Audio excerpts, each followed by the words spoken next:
Salam, everybody, once again, and thank you for being with us and continuing to support us. Remember to watch these and subscribe on our YouTube channel, Isaac Muirori. And also remember to comment on the comment section so that we can make this work better. Want to apologize to those whom I had promised to give a well-edited work. Unfortunately, we faced some few hurdles, and we shall do that at a later stage. Things are really becoming tight with me having exams, and of course I'll be starting my project for the rest of this year from the month of May. And so bear with us. Let us continue praying for this and other works that other people are doing for the benefit of a good citizen and good Christian practice. And so I also have a t-shirt that is written Zuia Norma. We know there are several areas in the world that people are voting. People are voting in Gambia. People are in election season here in Kenya, and also people are in their election seasons in Pakistan, France, and Australia. And we want to wish them all the best. Also, I want to dedicate this section to the Ukrainian citizens, and we are in prayers with them. Personally, I supported the war, but I didn't know it was going to really go to the citizens. Probably was supporting the idea of demilitarizing the Ukrainian population, because it's almost like what we had here in Kenya, the radicalization. So I thought it was a way of de-radicalizing the Ukrainian population. But it went from bombing the military stations and bombing villages, and it is really going out of hand. And probably pray with all the rest of the world, people of goodwill, that Russia is going to find a way of stopping this menace and become pro-life. And especially if your country is predicated on principles of Christian teachings and values, it really plays against our faith and our witness. And so my prayer goes to all those people who have been persecuted for protesting against the war in Russia, and all the Christians and the non-Christians who in Ukraine who have lost their livelihoods, and also their relatives and friends and neighbors who have been massacred.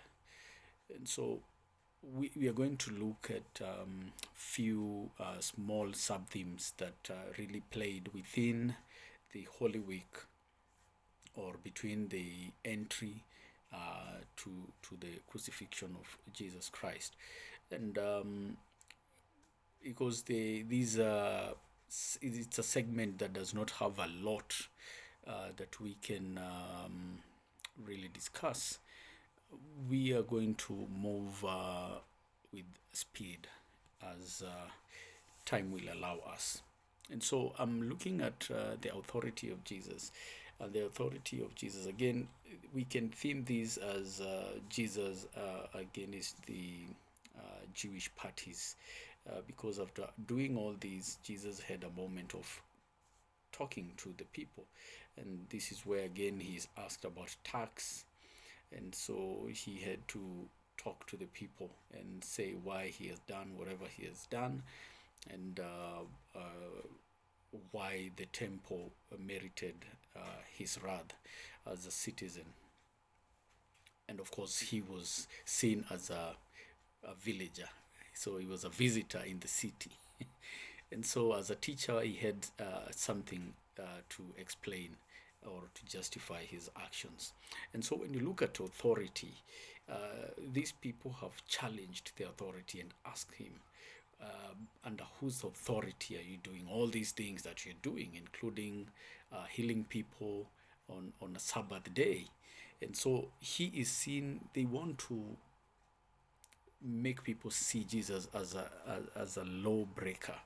He's not law abiding believer. And him being a savior, he is beyond law. And for him, the law is meant for men and not for the salvation of the soul. And so law can only help you in as much as you are alive and you have flesh that has water. But when you have passed on and your flesh ceases having water and you cannot again rise and it separates with your soul, law cannot help you. But what you believed will. And so this is the difference. And so again, in asking Jesus about where his authority comes from, they want to discredit what he's doing. And even in the scheme of things, the ultimate goal is to bring Jesus into a collusion with the Roman authority. But you cannot tempt somebody who reads your mind. And so Jesus answers them in a very simple way. And so when he is compared as having no authority as John the Baptist did, and Moses, who is the father of law. So Jesus is looking at them in Mark 11, and he answers them according to what they believed in, according to their party. And so he looks at the Supreme Council, the Sanhedrin, and he is looking at they are looking at the cleansing of the Gentile part, and they are challenging Jesus. By whose authority is he doing that? But remember, none of the law enforcers stopped Jesus. Like I said, the soldiers and even the guards of the temple. And so they were just putting him in a temptation so that he can be arrested. But like I said, Jesus, for whom he was not able to be tempted and fall into such simple temptations. And so for him, it's not about the law. It's about the salvation of the soul. It's not about the sacrifice and changing the Roman coin into a religiously accepted coin so that you can be able to offer and give your tenth. It was not about that. Those are outward measures that can only help you when you're alive. But we are looking at the soul. The salvation of mankind is not predicated on their body and life here on earth. It is predicated on the eternity of life after here on earth. And so when you proceed to Mark 12, you will look at Jesus giving them an example of a wicked husbandman.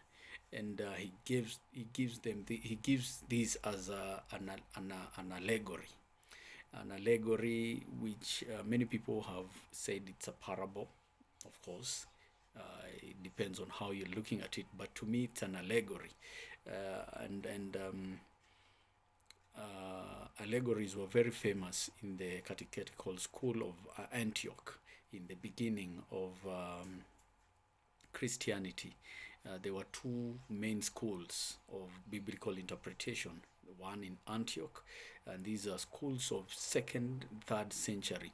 But the early school in Alexandria, which was of the 2nd century, was using exegesis and allegory, not only allegory alone. And so Jesus brings this allegory, and he brings the watchtower. It's a big farm. There are guards on the watchtower, plenty, bountiful harvest, and it was a really Jewish tradition or Jewish dream for people to own that much harvest and land for farming, so that you can secure your life. So they had a prosperity preaching of only money can help you out of the problems, and also other nations will respect you when you have money. And this thing has not changed even today. We see people and governments striving to be rich than the other, and so in that they do a lot of dubious things, and also churches are falling into these temptations. And so Isaiah 5 talks about the representation of God as the owner of this farm. And so the servants, probably in allegory, we can say were the prophets who were killed by the Jews. They are those people who had rented the land to till. These are the farmers. They're the ones that Jesus called husbandsmen. And in this allegory represented these people who were questioning his authority. The chief priest, the scribes, the Sadducees, the elders, and so on and so forth. And so when you look at the sun is there. And as these farmers are crafting to kill the son so that they can inherit the land, Jesus is talking with people who are already in real time crafting to kill him. So it is a very real time experience allegory. It is not a theoretical allegory, it's a real time allegory. And so he's looking at these people, and for him, he knows Jerusalem is going to end, but he pities them. And so as they are talking, Jesus brings in the question of the head cornerstone that was rejected, which we can find from Psalm 118. And so before, it used to be the nation of Israel, but now, since there is a paradigm shift that is coming along, so it shifts to Jesus. Jesus becomes the rejected stone. And so he is building a new foundation of a kingdom that people are going to last, to enjoy eternal life, other than the old order where people used to die and you were completely forgotten, no hope of resurrection. That was the old order.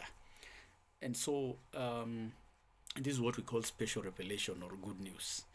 And so you look at the restoration of humanity is in this theme.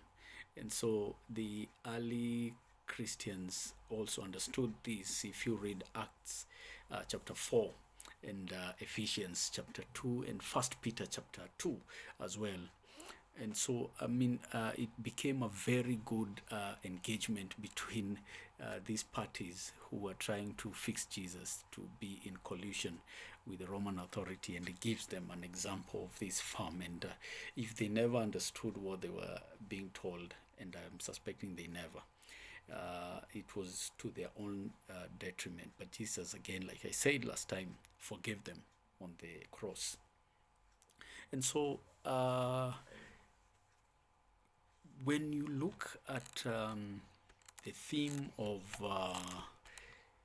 the tax payment that Jesus was asked, and so he asked about a dinar, which had a letter D inscripted on, and it was a Roman coinage for medium of exchange.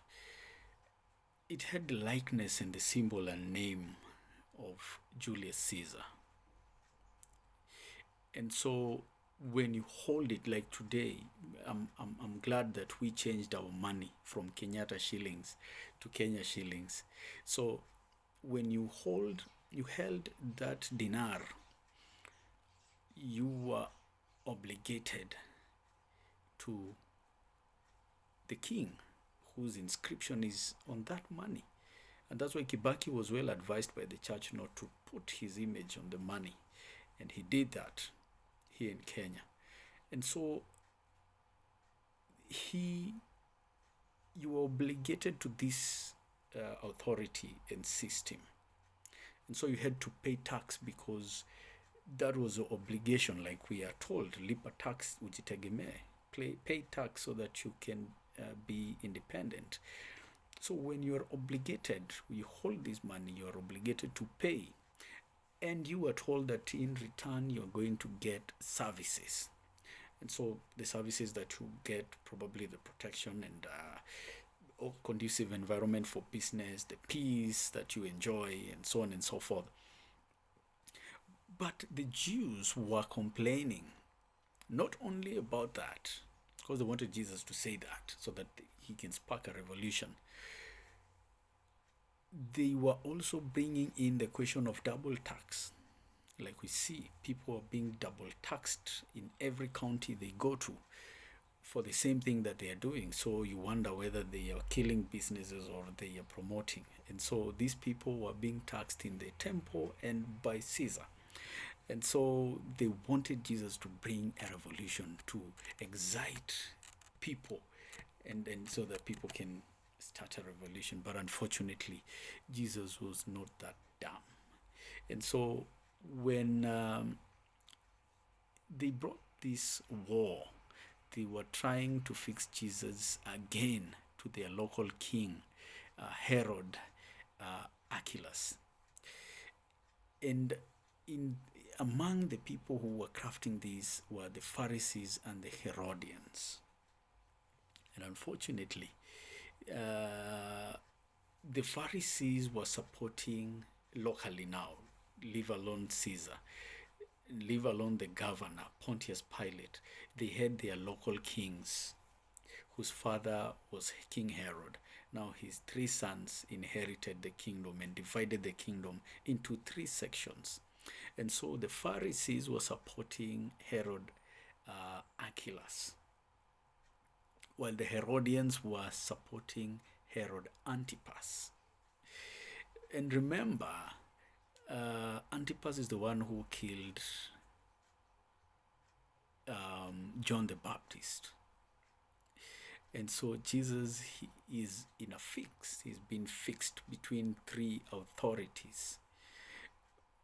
But like I said, he wasn't that dumb. And so he answered the political question politically and the religious question religiously.